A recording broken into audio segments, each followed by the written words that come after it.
Welcome back to Bible Study 2.0. Today we're going to be doing Science in the Bible, Part 3.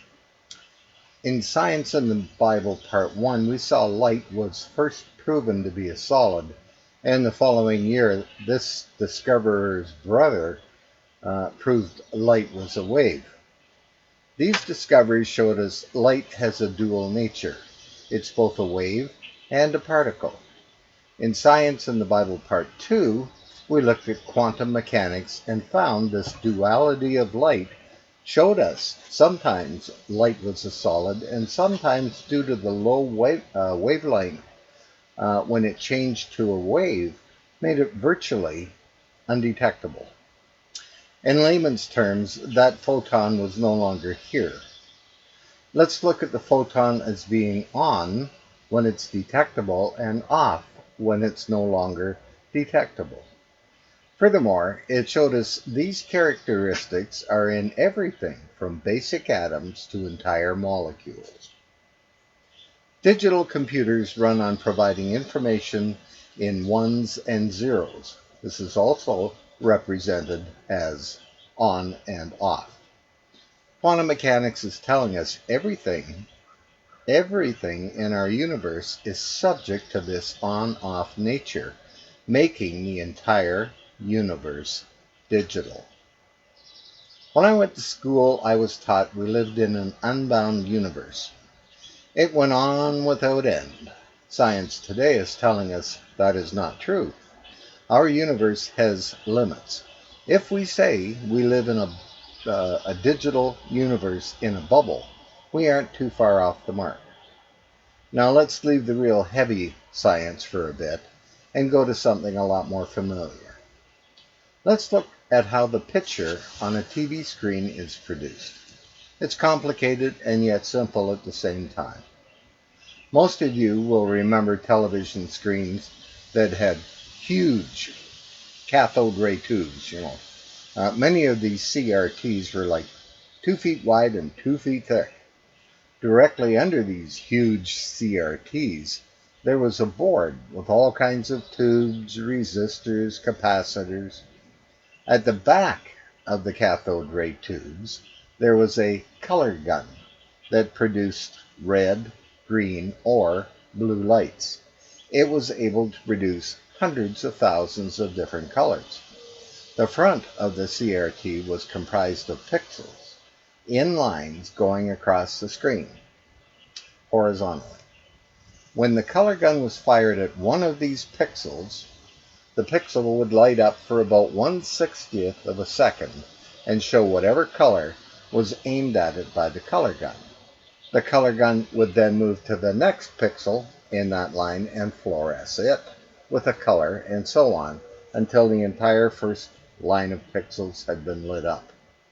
The color gun would then drop down to the next line and fluoresce each of the pixels in that line. This process would repeat until all the pixels on the screen had been lit and there was a picture on the screen. The color gun would do this printing about 60 times a second, producing 60 pictures a second, which gave us the appearance of a moving picture show. Today, television sets weigh only a small fraction what they used to, and their width has decreased to the point we can hang them on a wall. Regardless, the images produced were like we were watching pictures and scenes through a window. And even though they were only two-dimensional, they appeared real.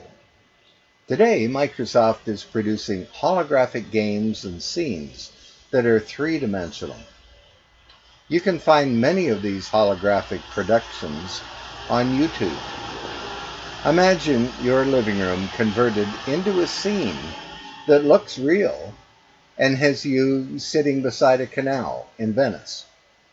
Or your floor, it looks like sand, and you have one of the pyramids right beside you. Your living room can be converted to look like anything you want just by putting on the special hollow glasses required. Now imagine a 10-foot shark circling you that looks like you can reach out and touch it. I've seen one of these Microsoft games where robots, they break through your living room wall and they attack the players. Of course, it's all imaginary, but it seems real.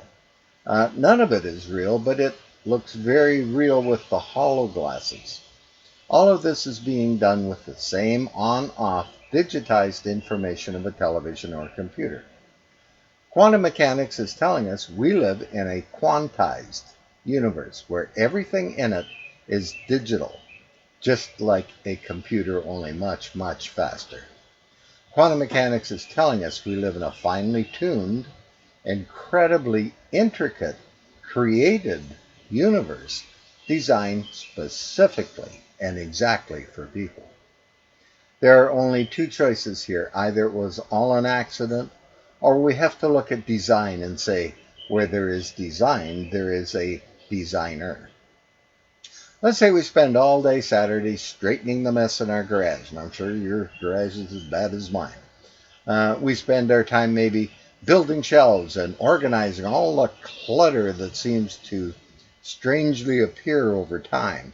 And when done, we sweep the dust off the floor. We now have a delightful, well-organized garage, but it doesn't stay that way, does it? Despite our best efforts, it's not too long before we have to do it all again because it's turned to chaos. Let's say we plant a seed and watch it grow into a beautiful tall tree. After many years, the branches begin to rot and fall to the ground. Eventually, the entire tree falls to the ground and returns to the earth. Let's call this the arrow of time. Everything goes from design to chaos. If it were otherwise, we would go for a walk along the beach and find fully functioning wristwatches that fell together by accident. Or after a windstorm, junkyards would produce brand new cars. Doesn't work that way. To get a new car, it would have to be designed by someone that knew how such things need to function. Someone else would have to build it, and in the end, we would buy it. A too short time later, the car ends up in a junkyard, somewhere rusting away. All things begin with design if they're going to do what we want, what we hope for them to do. So, with that in mind, Science in the Bible Part 3 will end here, okay? But keep in mind that this arrow of time is very, very real. We're used to perhaps going to school and seeing a teacher draw a line on the blackboard. And he says, well, this guy was born here and he died over here and he did all the stuff in between. Like that's a linear time scale. But we can't really use that when we're looking at the Bible because of time itself is not the constant that we thought it was.